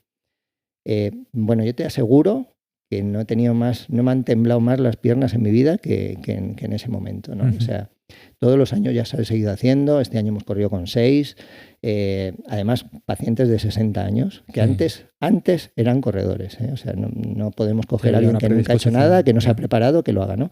Pero correr con personas de 60 años durante una hora, cuando has compartido con ellos horas de gimnasio, de miedo, de miradas escépticas, de no me lo creo, que es a pasar una meta una hora después, abrazados, entrando de la mano, ver las caras, los agradecimientos, realmente eso te reporta un beneficio que yo no sé si se puede experimentar en otros campos. Me imagino que sí. O sea, que ha estado Inma hablando de fisioterapia neurológica y ha contado emociones muy grandes, ¿no? Pero esta emoción del corazón es muy especial y el paciente del corazón es muy especial. Pues sí, la verdad que en el vídeo que me pasaste, la verdad que se ve esa escena y la verdad que impacta. Luego te quería hacer una pregunta, ¿vale? Sobre a nivel de... Porque hablábamos de prevención primaria y, por ejemplo, no sé si activamente tú das charlas en colegios o algo de eso. Vamos a ver. La prevención primaria en nuestro país está diseñada para que la haga atención primaria. ¿Vale? Atención primaria son profesionales de la salud que, entre otras funciones, tienen ese factor, ¿no? Lo que ocurre, lo que hablamos, muchas veces son intervencionistas porque hay mucho grado de enfermedad y no es posible, pero la prevención primaria suele hacerlo siempre prevención primaria, atención primaria. Como te digo, por ejemplo, nosotros tenemos un proyecto que está en marcha, que ahora vamos a empezar en enero ya con los profesores y con los alumnos de educación en salud cardiovascular, ¿no? En donde básicamente a los colegios van a ir enfermería de atención primaria y van a ir pacientes expertos, ¿vale? A hablarlo. Entonces, en gran medida, pero eso no implica, o sea, te quiero decir, en Alcorcón, por ejemplo, todos los años, en el mes de marzo, abril, hay lo que se llama la Semana de la Salud o la Semana del Corazón en septiembre, y ahí normalmente, a través de las asociaciones de pacientes, de Parkinson, también de salud cardiovascular que tenemos, pues invitan a profesionales para que demos charlas. Y por supuesto que yo siempre que me invitan, como me has invitado tú, pues no tengo ningún problema en contar algo. Yo creo que tenemos, los profesionales de la salud, tenemos una obligación moral. Moral de divulgar aquello que hacemos y moral también de cumplir aquello que hacemos. Es decir, si yo a mis pacientes les digo, venga, a correr, pero estoy gordo como un tazo y no me muevo, pues difícilmente, como el que le diga que deje de fumar y está fumando, va a dejar de fumar, ¿no? Entonces yo creo que la adherencia a la vida cardiosaludable empieza por el ejemplo. Que te vean comprando bien, que te vean corriendo, que te vean siendo una persona sana. Pero una vez hecho eso, divulgar es fundamental. O sea, te digo, cuando fracasa la sociedad porque no hay medios de comunicación, mis impuestos no se dedican muchas veces a fomentar salud cardiovascular, sino otras historias, pues entonces está fracasando. Entonces, mi parte de responsabilidad es siempre que se me invita aquí en la Semana de Salud del municipio donde vivo, en Alcorcón, o cuando se me invita en otros foros profesionales, ¿no? En congresos, para contar mi experiencia o cómo trabajo. Todo lo contrario, o sea, yo creo que eso es una obligación moral que tenemos. Y sobre todo los que vivimos en primera persona esos cambios radicales, ¿no? O sea, cuando yo, hoy es domingo, ¿no? Mañana lunes reciba a 8 pacientes nuevos para entrar en programa y vean las caras de pánico que tienen, las caras de incredulidad para entrar en un programa de rehabilitación cardíaca, y cuando esta semana acabemos con 4 que van a acabar con unas pruebas brutales, que han vuelto a trabajar, que han dejado el tabaco, que han mejorado el peso, que te dan las gracias de corazón y desde el corazón, es que no hay color. Es que si lo estás viviendo, ¿cómo no lo vamos a divulgar? La tristeza es que a pesar de que todo eso sea tan claro, que yo, Joaquín, que Enar en La Paz, Mónica en el Ramón y Cajal, Juan en 12 de octubre y tantos compañeros que no puedo mencionar porque me alargaría mucho, vivimos a diario y tratamos en lo posible de divulgar la importancia de nosotros en nuestro campo, los cardiólogos en su campo, las enfermeras en su campo, cada especialista en su campo. Sí. No, pues sí, la verdad que agradecemos todos mucho tu servicio y tu filosofía al respecto. Y también me hacía gracia preguntarte si, igual que te has encontrado a gente ahí en los supermercados haciendo una compra saludable, ¿has pillado a algún paciente ahí? Fumando, mogollón. Mogollón. Ese intercambio de miradas, ¿no? Claro, por eso te digo, tienes la ventaja y la desventaja, porque los pillas. Entonces, claro. No, bueno, luego hay determinadas cosas, determinados eventos. O sea, el tabaco es terrible. O sea, el tabaco es terrible, ya te digo. Tuvimos la buena noticia que prácticamente se redujo a la mitad el consumo de tabaco a raíz de la ley antitabaco, pero también es cierto que hay 2 noticias no tan buenas. Una, que desde la pandemia ha subido la incidencia del tabaquismo, y una muy, muy mala, y es que cada vez los adolescentes fuman, y fuman antes. Y el tabaco además es malo en todas las formas. O sea, no podemos pensar que la nicotina es mala y el cigarrillo electrónico es buenísimo y el vapeo es buenísimo. Son igual o más de malos. Entonces, ¿por qué te contaba esto? Porque el perfil de determinadas cosas en el ámbito cardiovascular es de incumplimiento. O sea, pasa que hay cosas que son evidentes. O sea, que una persona obesa te diga, no, sí, estoy cumpliendo, pero tú la pesas y pesa más, o sea, no tiene por dónde cogerse. Pero el tabaco es difícil de cuantificar. O sea, tú puedes pillar al paciente porque te huele a nicotina que te pasas, o tenemos un aparatito que es un coxímetro, que se lo hacemos y canta. Pero normalmente la persona que fuma es una persona que tiende a mentir. Mucho. Es tal vez de lo más.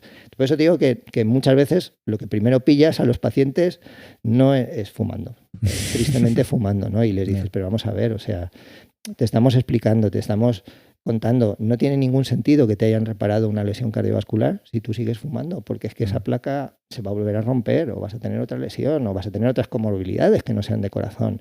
O sea, el tabaco, cada cigarro que fumas te quita 7 minutos de vida. Yo creo que la vida es un regalo tan maravilloso que no se puede desaprovechar, ¿no? Pero luego también es cierto que está diseñado para que te enganches, tiene multitud de sustancias adictivas y también tiene que haber programas que te faciliten hacerlo, fármacos que te faciliten hacerlo. Y la publicidad también que se da al respecto, ¿no? Igual que comentábamos que a nivel cardiosaludable, pues anuncios no ves, pues al contrario, en el cine o eventos sociales o todo, al final es algo mucho más accesible, ¿no? Muy tentador en el público. Hay una parte de impuesto del tabaco que ya sabemos todos dónde va. No. Bueno, pues la verdad que llegado a este punto yo creo que hemos tocado las partes fundamentales y guays. No sé si se te queda algo en el tintero. Así que No, yo si hubiera que hacer un resumen de la charla, primero insisto en el mensaje, tenemos un regalo que es la vida y hay que tratar de conservarla y vivir lo mejor posible. Esa vida fundamentalmente va a depender de un señor que se llama Corazón, que todos los días trabaja 100.000 veces. O sea, no hay nadie que trabaje más que él. 100.000 latidos diarios, ¿no? Y que es un señor que lo único que nos pide es que le ayudemos y le facilitemos buenos hábitos, ¿no? Que si nosotros facilitamos esos buenos hábitos, el 80% de la enfermedad cardiovascular, y eso hay estudios, Interheart, Pure, de hace 10, 20 años, han demostrado que en todos los países del mundo, todas las razas, todos los géneros, todas las edades, la enfermedad cardiovascular clarísimamente casi desaparece. Quedan los factores que hemos comentado, pues por edad, que tu organismo ya no funcione bien, por genética, por género, pero son mínimos. Así que pensar que tenemos en nuestra mano y mandar ese mensaje positivo de decir, tenemos en nuestra mano hacerlo. La clave, como he dicho, la prevención. Prevención. Si no llegamos a la enfermedad, mejor. Y el segundo mensaje positivo, si llegamos a la enfermedad, no dudemos en pedir entrar en un programa de rehabilitación cardíaca. No están todos los que deberían, no abordamos todo lo que podríamos y nos gustaría, pero aún así pues puede significar pues un cambio radical en el resto de tu vida, que vivas acongojado, condicionado, discapacitado, triste, o que vivas plenamente a raíz de ese momento. E incluso en la vida aprendemos de errores. Entonces, a veces el tener un susto de estos implica que te des cuenta de que, es que ha habido muchos pacientes te lo dicen, tal cual. O sea, lo bonito a lo mejor de la charla de hoy es que hubiera venido algún paciente, ¿no? También que hubiera contado su experiencia y hubiera dicho, oye, pues es que es verdad, es que yo me he dado cuenta y es que ahora hago senderismo y es que ahora estoy más ágil y es que ahora... eso es muy importante. Incluso la sociabilización, ¿no? Porque... a veces lo que se hace, nosotros allí tenemos un programa piloto a través del ayuntamiento que es facilitar que los pacientes una vez que acaban con nosotros puedan hacer 2 días a la semana unos grupos de ejercicio en los polideportivos municipales, ¿no? Entonces, ya no solamente el hecho de hacer el ejercicio, sino la sociabilización, lo que hablábamos antes, ¿no? Lo chulo que era cuando yo jugaba en la calle con mis amigos del barrio, ¿no? Entonces, esto es hacer ejercicio pues con la gente de tu edad, con la gente con tu patología. Entonces, todo eso yo creo que hay que tratar de fomentarlo públicamente, ¿no? Yo creo que está la clave. Pues sí, sí que estoy recordando que a lo mejor no hemos mencionado la parte dentro del programa de rehabilitación cardíaca, la parte más educativa con los seminarios, pero de otras áreas, no solo a nivel ejercicio o los factores en los que nosotros abarcamos, pero más ese contexto más multidisciplinar de urología, más psicología, psiquiatría, todo eso. Pues... hacer mucho más hincapié en todo eso. Sí, ¿no? bueno, yo creo que lo había comentado, pero bueno, no hay ningún problema, lo repito sin ningún problema. O sea, creo que lo dije bajo el concepto de hacer rehabilitación cardíaca no es comprarte un chándal, ir a un gimnasio a hacerlo. O sea, la rehabilitación cardíaca tiene 4 pilares. Y si no se abordan los 4 pilares, estás haciendo una rehabilitación cardíaca coja. ¿Vale? Entonces, pilar 1, como dije, identifiquemos qué factores de riesgo cardiovascular tiene cada paciente y trabajémoslo. Trabajémoslos con fármacos, con pautas, con medidas. Pilar número 2, abordemos emocionalmente al paciente que va a estar mal, ¿no? Entonces hay unos programas, nosotros en un hospital nuestro hacen unas sesiones grupales con psicólogo y psiquiatra para, pues manejo de las emociones, algo que es fundamental, y ya digo, fundamental especialmente desde los últimos años para acá, que estamos mucho peor de salud mental, y la salud mental es un problema que tenemos ahí. En tercer lugar, como te he dicho, la parte del programa de entrenamiento físico, que es lo más llamativo, lo más bonito, donde nosotros tenemos un campo competencial más potente, pero, como te digo, todo esto va orientado a que el paciente maneje una cronicidad. O sea, yo igual que tengo un paciente que se ha roto el ligamento cruzado anterior, le opera el traumatólogo, me lo pone en tratamiento y después de 4 meses le dejo nuevo, es alta y no le vuelvo a ver. O no se le vuelve a ver en un servicio de rehabilitación. El paciente cardiológico tiene consultas todos los años o cada 6 meses, es crónico. ¿Vale? Entonces, es fundamental que ese paciente tenga un manejo, sea autónomo, sea autosuficiente, sea primero, pero claro, para todo eso tienes que educarlo, por lo que te he dicho, la gente no tiene por qué saber qué es una estatina, ni tiene por qué saber cuántos minutos, de qué intensidad o qué es una escala de Bohr para adecuarnos su vida, para eso estamos nosotros. Eso es. Entonces, ese es el programa educativo. Clásicamente los programas educativos tenían casi un temario cerrado, ¿sabes? Que dábamos los profesionales. Yo, por ejemplo, te hablo de nuestro caso. Antes de la pandemia, después de la pandemia, ahora te comentaré, ha cambiado. Pero antes de la pandemia teníamos 8 charlas, ¿no? Una charla que daba la cardióloga sobre qué es el corazón y cómo funciona bien y cuáles son las patologías del corazón. Una segunda charla que también daba la cardióloga sobre los fármacos y se les hacía que vinieran con su informe médico y sus pastillas para que entendieran, oye, esta no es la pastilla blanca, esta es la pastilla del colesterol, que es importante que me la tome en este momento, ¿vale? Y se les educara en ese concepto, segunda charla. Una tercera charla era sobre factores de riesgo cardiovascular, para que los conocieran, lo que hemos estado hablando nosotros, los que son modificables, los que no, que impartía la médico rehabilitadora. Había una charla sobre tabaco que daba la neumóloga, de deshabitación tabáquica. Había una charla de nutrición que normalmente daba la enfermera y que también a veces colaboraba los nutricionistas del hospital. Había una charla sobre disfunción sexual, que es también importante, porque tú al final los pacientes lo que buscas es que tengan una readaptación completa a su vida, laboral, física y también en la salud sexual, que es importante, ¿no? Entonces, la daban el urólogo. Tuvimos incluso una ginecóloga para abordar a la salud sexual de las mujeres, que son mucho menos frecuentes en los programas, pero que también están ahí. Había una charla, por supuesto, de ejercicio, que ya sabes quién la daba, ¿no? Que tienes aquí al micrófono, que era yo el encargado. Y luego había una charla en la cual invitábamos a la asociación de pacientes para que contara su proyecto y facilitara que la gente luego tuviera un nexo común, ¿no? Pues desde hacer excursiones culturales, hacer grupo de senderismo que había, o ayudas que puedan surgir, o dudas que puedan surgir como asociación, ¿no? Tienen su centro en el propio Alcorcón, su sede, hacen sus concursos de cocina cardiosaludable, es decir, para que tengan una vía de que después de esto hay más vida. Sí. Pero todo eso está orientado a que el paciente se haga autosuficiente, ¿vale? Porque esa es la clave. O sea, como tú tienes un hijo, pues vale, le tienes un hijo, pero tu hijo pues un día tiene que volar y ser autosuficiente y no puede depender de la tupper de papá y mamá, ¿no? Sí. Que haces la comida, pues es exactamente igual, el mismo concepto. Y es muy importante la formación.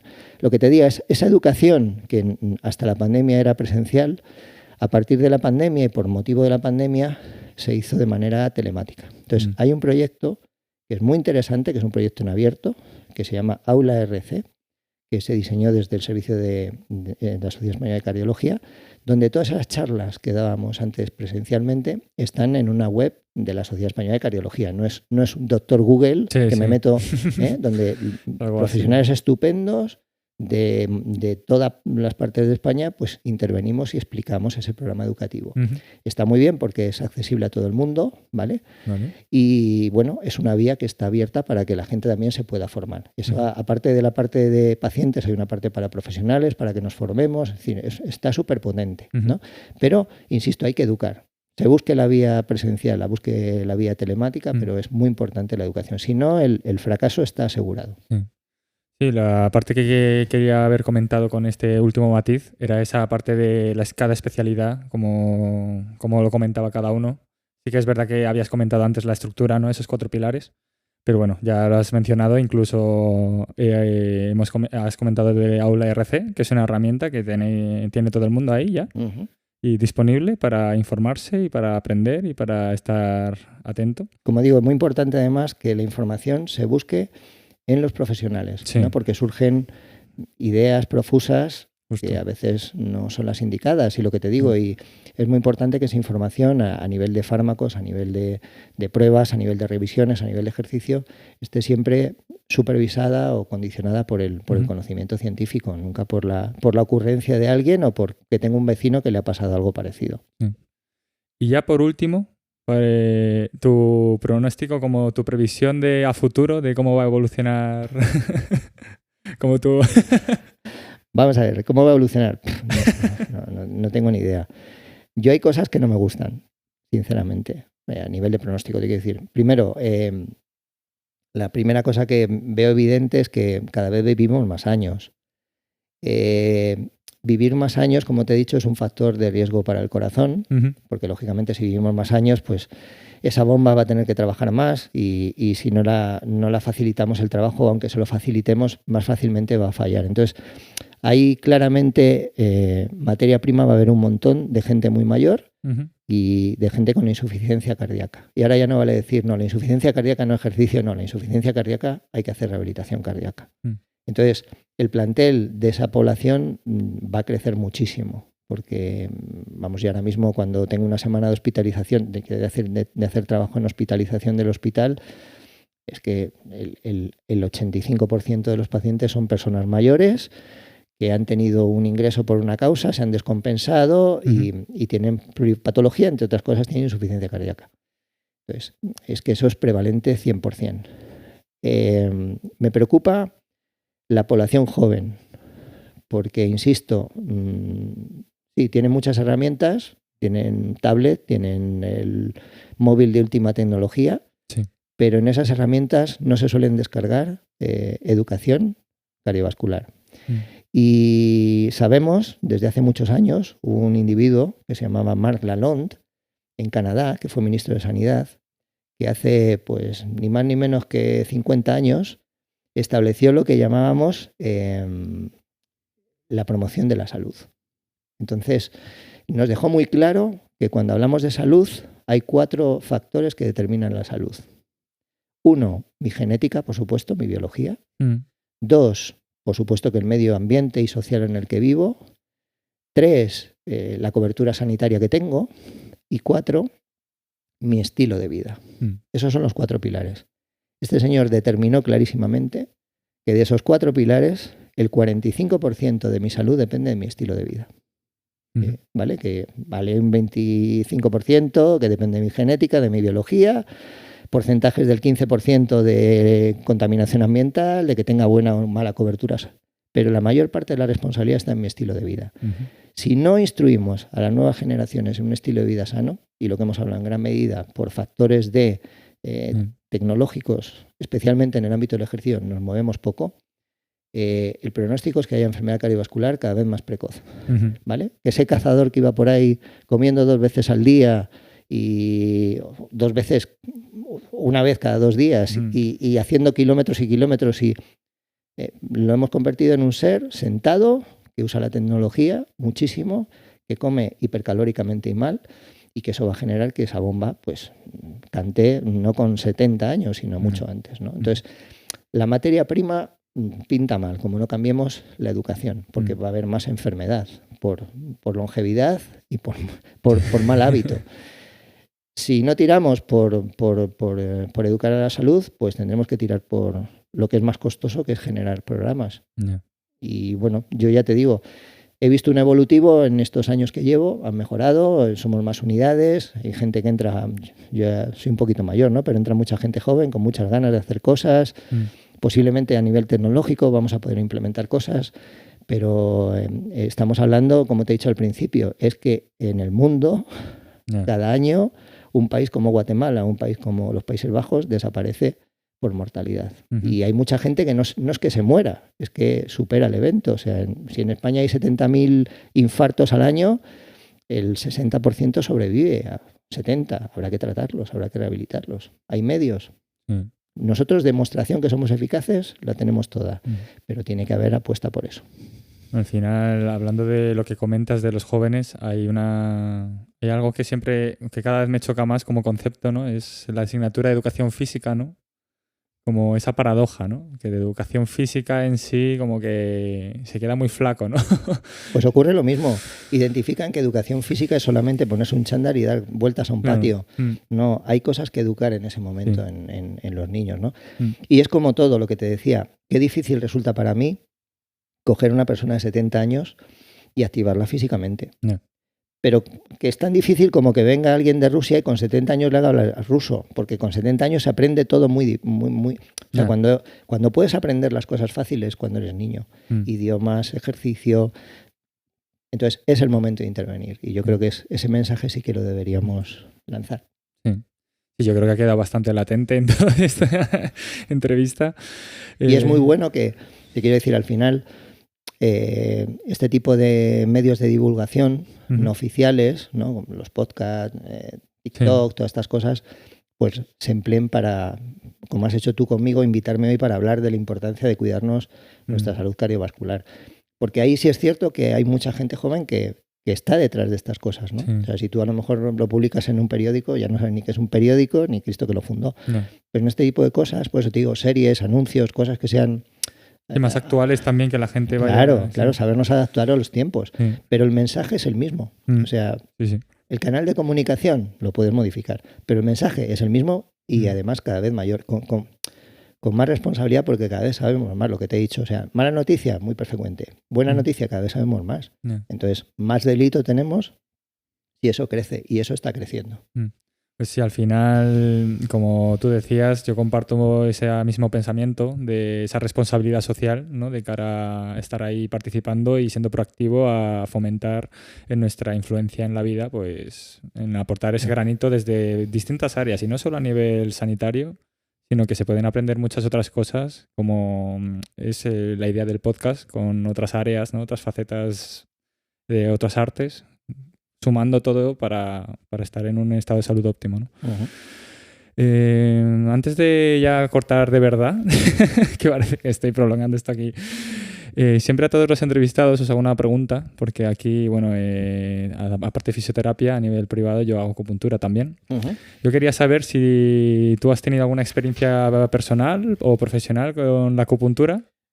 Yo personalmente no he tenido experiencia, porque, hombre, como ya te he dicho, tenemos que ser modelos, entonces yo tengo una vida saludable, entonces yo nunca me pongo malo. Estás perfecto, ¿no? No, bromas aparte, no he tenido ninguna experiencia. Sí que es cierto, yo he tenido 2 referencias en el ámbito de la acupuntura a nivel profesional. Una cuando estaba en parapléjicos, ¿vale?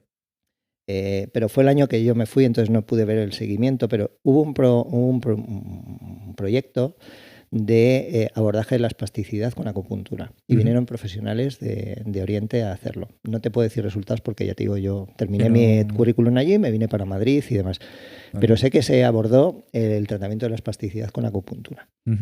Y luego en el ámbito de la enfermedad cardiovascular, hombre, como puedes imaginar, con todo lo que hemos hablado, tiene cobertura en un campo, que es en la deshabituación tabáquica. Una de las opciones que se da a los pacientes, aparte de los fármacos, chicles, parches, etcétera, es la posibilidad de hacer acupuntura. Y hay algún paciente que lo ha hecho y le ha ido bien. Eso es lo que te puedo contar. Yo personalmente no lo he vivenciado, pero tengo esas 2 referencias de colaboración. Y ya te digo, mi opinión siempre va a ser holística, va a ser que todo el mundo en su campo seguro que tiene algo que aportar, ¿vale? Entonces hay que tratar de capacitarlo. Personalmente no lo experimento. Vale. Perfecto. Espero que siga siendo así en todo lo que queda. Y si me pasa, vendré aquí ya. Eso ya es libertad de elección de cada uno. Espero haberte transmitido confianza suficiente. Totalmente. Yo a ti también, espero haberte transmitido. Hombre, sí. Bueno, espero no tener que recurrir a los servicios. Ya te he contado lo que tienes que hacer. Como te vea aparecer con tu edad... Yo por Alcorcón no me paso ahí. No te pasas, no te empiezas a veranar. Pues sí, la verdad que... bueno, yo sí que intento mantener hábitos saludables, aunque... yo sí peco de algo es a nivel gastronómico alguna vez. Eso lo reconozco. Pero bueno, se intentará mantener... Con moderación. Bueno, pues Joaquín, ha sido un placer tenerte aquí. Espero que hayas disfrutado de este momento. Muchísimo. Y bueno, con esto queda finalizado el capítulo. Yo creo que hemos hablado bastante y hay información muy importante y muy valiosa para cualquiera que escuche este capítulo. Y nada, y desearte lo mejor en lo que quede de tu etapa profesional y bueno, y ya también personal y todo. Disfrutar mucho, que empieces bien el año, que aunque ya estamos a 13, y si estamos ya en esa interfase de se felicita todavía, ¿no? Pero bueno, yo te deseo lo mejor y muchas gracias otra vez por venir. Nada, lo mismo para ti, ya te digo que un placer que haya gente que dedique su tiempo. Hoy es domingo y podías estar jugando al pádel o haciendo lo que te diera la gana y dedicas parte de tu tiempo pues a hacer un proyecto como este que es divulgar salud, pues qué mejor que eso. Como fisioterapeuta también agradecerte, porque es verdad que hay otros colectivos que tienen mucha más fuerza institucional, ¿no? O sea, sí. Los médicos tienen mucha potencia, los enfermeros tienen mucha potencia. Nosotros somos un poco las peritas pobres de todo este organigrama, entonces cuando tienes opción de que alguien, aunque sea en tu caso, porque también eres fisioterapeuta, pues des opción de contar lo que nosotros aportamos, que es nuestro campo. O sea, nosotros ni somos más importantes ni menos importantes que nadie, pero en nuestro campo somos imprescindibles. Entonces yo creo que eso también lo tenemos que saber desarrollar, ¿no? Y que nuestra capacitación no solamente es, lo que te digo, técnica, que yo puedo ser muy bueno en el gimnasio programando ejercicio, pero que nuestra obligación también es divulgativa. Y tenemos que ser capaces pues de estar hoy aquí con 2 micrófonos hablando un montón de tiempo y disfrutando de lo que contamos porque nos gusta lo que contamos. Y normalmente la fisioterapia es muy vocacional y por tanto nos encanta poder compartir pues el beneficio que podamos dar a los otros, ¿no? Sí. Yo ahora estoy leyendo un libro sobre la alegría, que es un encuentro que tuvieron el Dalai Lama y Desmond Tutu, ¿no? Y dicen que lo más importante en la vida no es la felicidad, es la alegría, ¿no? Y que la mayor alegría que puede tener un ser humano es ayudar, ¿no? El factor del servicio hacia los demás. Entonces nuestra profesión es una profesión que tiene que ser súper alegre. Es una alegría poderla trabajar, es una alegría poder compartir lo que hacemos, cada uno en nuestro campo, y es nuestra obligación por otra parte. Sí. Pues sí, a ver si podemos seguir dando a los demás, ayudando a los demás. Que hay otra referencia que es de liderar es servir, ¿no? Un poco ese concepto, ¿no?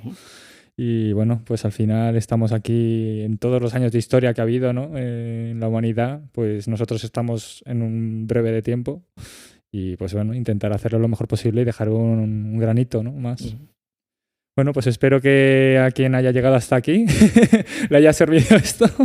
Y nada, bueno, de nuevo darte las gracias. Y nada, pues sí que me ha gustado mucho lo que has dicho de que a lo mejor hacer algún capítulo en otra ocasión con un paciente o algo. Eso, bueno, si estás dispuesto a venir en el futuro, eso ya lo podemos ir viendo. Pero bueno, son ideas más para poder seguir desarrollando esto. Y nada, pues hasta aquí el capítulo de hoy. Y nada, pues muchas gracias de nuevo.